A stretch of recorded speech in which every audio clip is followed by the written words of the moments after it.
Hey there, it's Cathy Counti, Keller Williams, Cathy Marketing Group, coming to you today with your fall maintenance tips for the inside of your house. Okay, let's get started.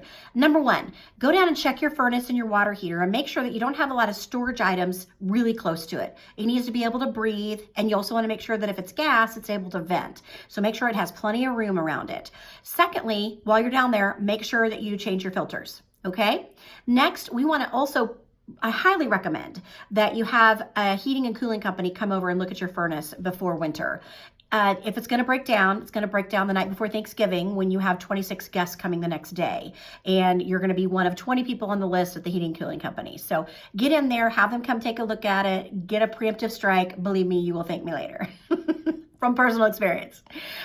Also, we want you to go in and reverse your ceiling fan blades. Remember earlier this spring, we told you guys to have your blades running in such a fashion that they were taking the air in the room and lifting it up and spinning it around. Well, right now you want to do the opposite. So on the side of your ceiling fan, the round part, there's going to be a toggle switch. Flip it the other way and your fan will spin and it will push the heat down into the room. This could save you a lot of money this winter.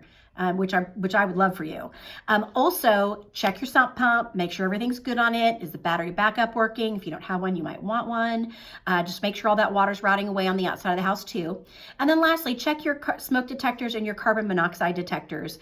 We were in a class the other day and the gentleman told me that when your smoke detectors are dark yellow, because they used to be white, that's a sign that they need to be replaced. So if they're more than, say, 7 years old, something along those lines, go ahead and replace it. It's not worth risking your family's safety. So anyway, those are your tips to get ready for this fall and winter. If you have any other questions, let us know. As always, Ask Cathy Marketing Group. We love you. We're here to help you in any way that we can. Please check out our website at askcathy.com. We have preferred vendors there that can help you with any of the items that we've talked about today. And of course, if you need anything at all, we're just a phone call away. Thank you so much. We appreciate your business and we appreciate your support. Have a wonderful day.